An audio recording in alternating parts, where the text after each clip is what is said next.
할렐루야. 12월 13일 월요일입니다. 이제 대강절의 전반을 넘어 후반을 향해 나아가고 있습니다.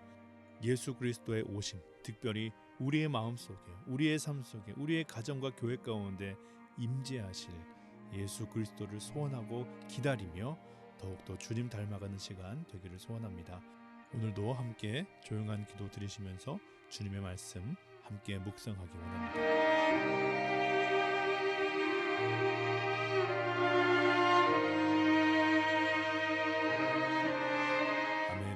오늘 우리에게 주시는 하나님의 말씀은 욥기서 33장 14절에서 33절 말씀입니다. 하나님은 한 번 더 말씀하시고 다시 말씀하시되 사람은 관심이 없도다. 사람이 침상에서 졸며 깊이 잠들 때에나 꿈에나 밤의 환상을 볼 때에 그가 사람의 귀를 여시고 경고로서 두렵게 하시니 이는 사람에게 그의 행실을 버리게 하려 하심이며 사람의 교만을 막으려 하심이라. 그는 사람의 혼을 구덩이에 빠지지 않게 하시며 그 생명을 칼에 맞아 멸망하지 않게 하시느니라.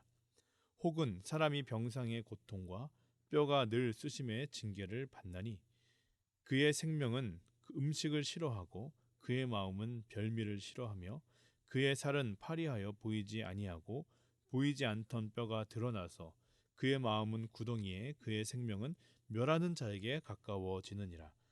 만일 일천 천사 가운데 하나가 그 사람의 중보자로 함께 있어서 그의 정당함을 보일진대 하나님이 그 사람을 불쌍히 여기사 그를 건져내 불구덩이에 내려가지 않게 하라. 내가 대속물을 얻었다 하시리라. 그런즉 그의 살이 청년보다 부드러워지며 젊음을 회복하리라. 그는 하나님께 기도함으로 하나님이 은혜를 베푸사 그로 말미암아 기뻐 외치며 하나님의 얼굴을 보게 하시고 사람에게 그의 공의를 회복시키시느니라. 그가 사람 앞에서 노래하여 이르기를 내가 범죄하여 옳은 것을 그르쳤으나 내게 무익하였구나. 하나님이 내 영혼을 건지사 구덩이에 내려가지 않게 하셨으니 내 생명이 빛을 보겠구나 하리라. 실로 하나님이 사람에게 이 모든 일을 제삼 행하심은 그들의 영혼을 구덩이에서 이끌어 생명의 빛을 그들에게 비추려 하심이니라. 욥이여 내 말을 귀담아 들으라. 잠잠하라. 내가 말하리라. 만일 할 말이 있거든 대답하라. 내가 기쁜 마음으로 그대를 의롭다 하리니 그대는 말하라. 만일 없으면 내 말을 들으라. 잠잠하라. 내가 지혜로 그대를 가르치리라. 아멘. 이 말씀은 살아계신 하나님의 말씀입니다. 욥기 33장은 엘리후와 욥의 대화를 기록하고 있습니다. 엘리후는 32장부터 등장하고 있는데 욥의 새 친구와는 다른 방법으로 욥에게 충고하는 것을 보게 됩니다. 먼저 생각해 볼 것은 엘리후는 누구인가 하는 것입니다. 성경을 보면 엘리후는 람 족속 부수 사람 바라겔의 아들로서 엘리후의 이름은 그는 나의 하나님이다 라는 뜻을 가지고 있습니다. 엘리후는 욥과 새 친구의 변론을 곁에서 지켜보게 됩니다. 그러나 계속되고 또 반복적인 논쟁에도 불구하고 새 친구는 욥을 설득하는 데 실패합니다. 욥은 여전히 하나님 앞에서 나는 죄가 없고 의로운 자임을 계속해서 주장합니다. 그것을 보고 있던 엘리후는 답답하였지만 그 대화에는 끼지 않았습니다. 그 이유는 자신의 나이가 그들보다 어렸기 때문에 그것이 주제넘는 개입이라고 생각했던 것입니다. 그러나 결국 그는 이 변론에 참여합니다. 그러면서 다른 세 명의 친구와는 달리 엘리후만의 특징적인 논점으로 욥과 대화하고 있는데 그 내용이 흥미롭고 그것을 묵상할 때 주님께서 우리에게 하시는 은혜가 그 안에 있음을 깨닫게 됩니다. 몇 가지를 살펴보면 먼저 엘리후는 욥에 대하여 동정을 갖고 있습니다. 그리고 욥의 변호자를 자처하면서 욥과 대화하고 있다는 것입니다.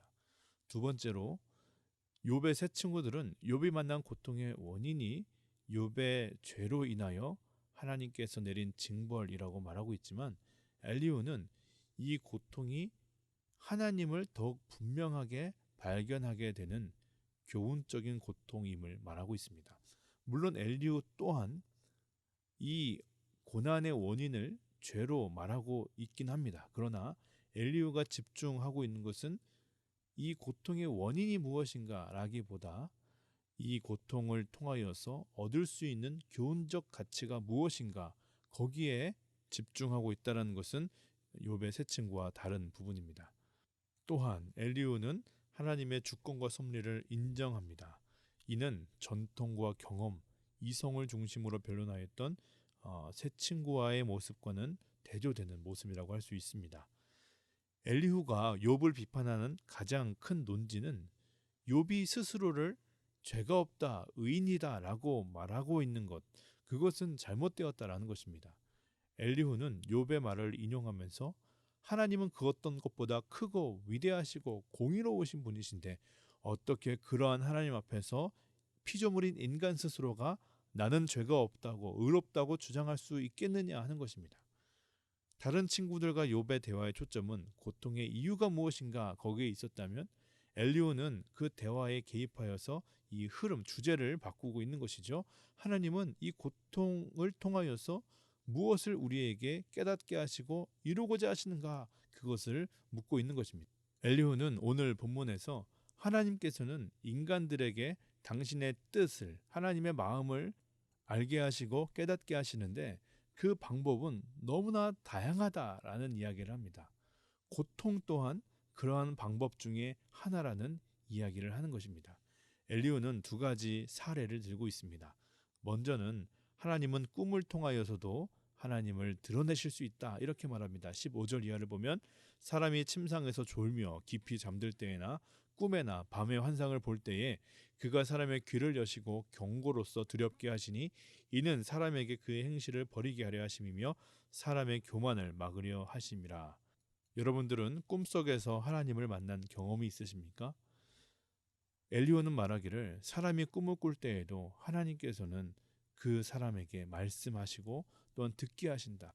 말씀을 보면 경고도 하시고 그래서 두렵게도 하시고 그래서 그 사람의 교만, 죄악들을 멈추게도 하신다 이렇게 말합니다.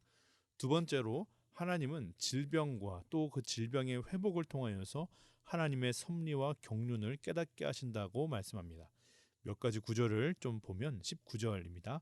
혹은 사람의 병상의 고통과 뼈가 늘쑤심의 징계를 받나니 사람에게 이 육체의 질병 그것들이 찾아온다라는 것인데 24절을 보면 하나님이 그 사람을 불쌍히 여기사 그를 건져내 구덩이에 내려가지 않게 하라 내가 대속물을 얻었다 하시리라.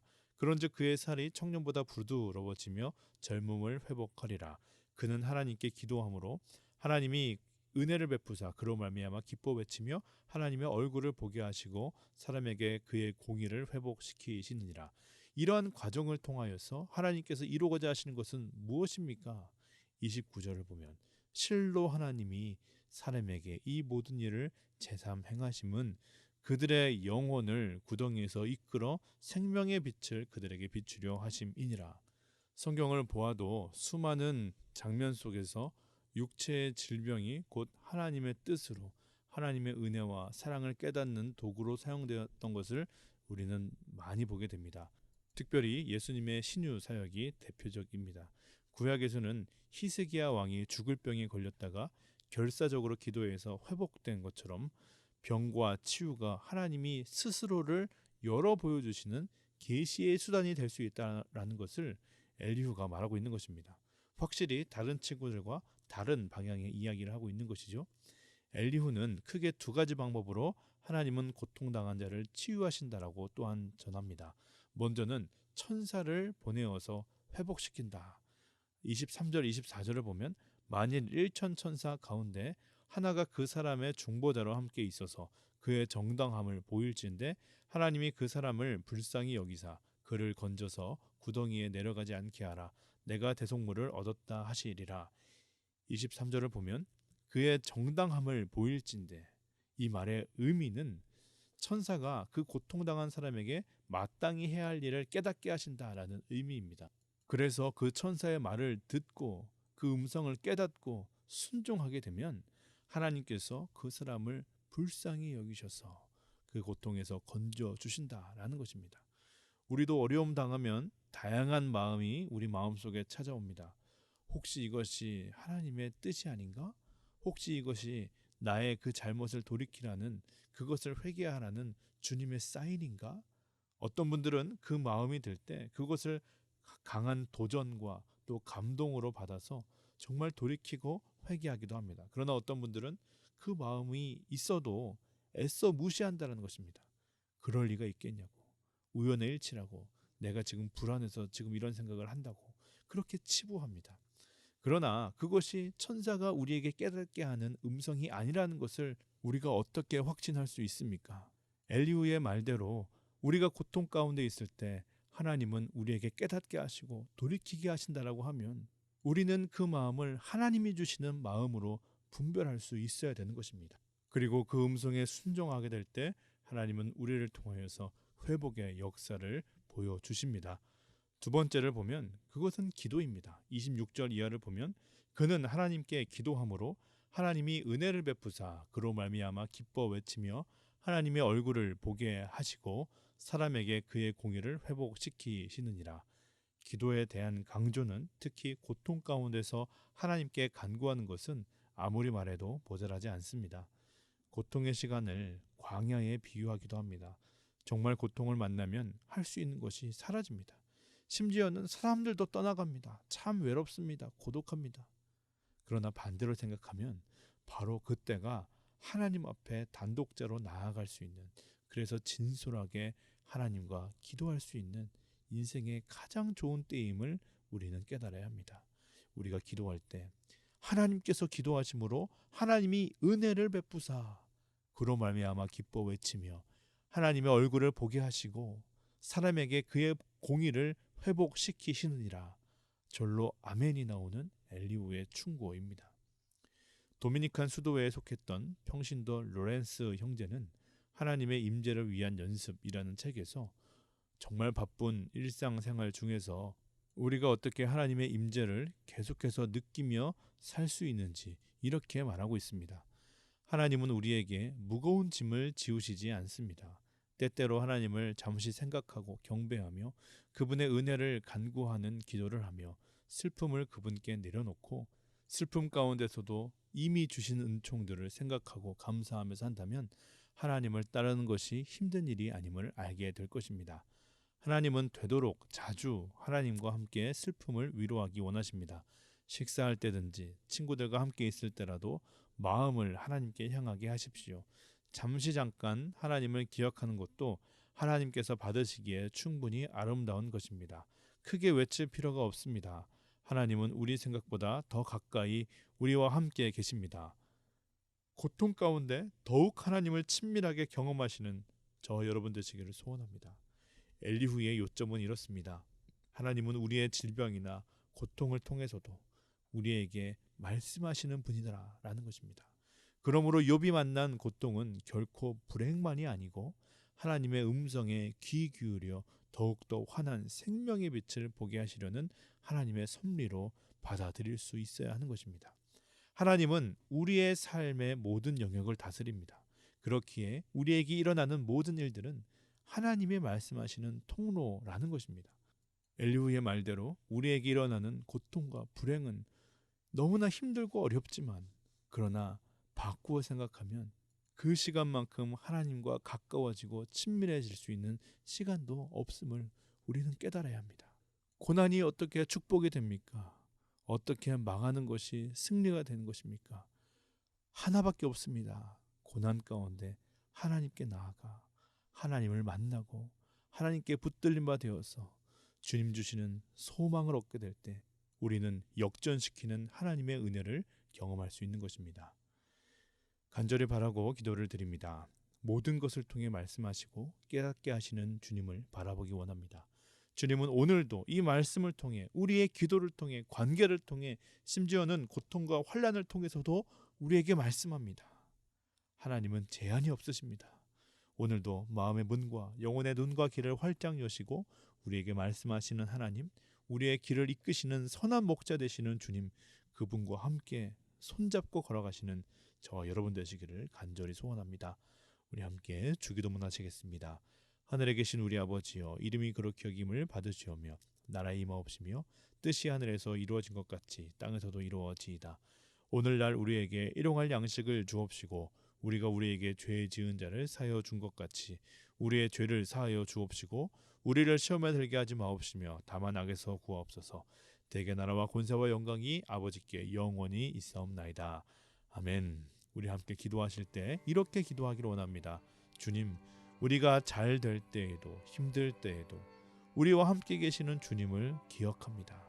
우리와 함께 계시다는 그 의미가 단지 옆에 있다라는 의미가 아니라 우리를 지키시고 보호하시며 우리가 나아가야 할 길을 알려주신다는 적극적인 의미의 동행임을 우리가 믿습니다. 우리가 만나는 고통과 어려움의 현장 속에 주님 우리와 함께 계시며 말씀하시고 우리를 지키시는 주님이심을 우리가 고백합니다. 그 주님을 보기 원합니다. 그 주님을 붙들기 원합니다. 모든 것 합력하여 결국 선을 이루시는 주님을 끝까지 신뢰하며 살아갈 수 있도록 주여 함께하여 주시옵소서. 우리 그러한 기도로 오늘 하루 나아가기를 원합니다. 기도하시겠습니다.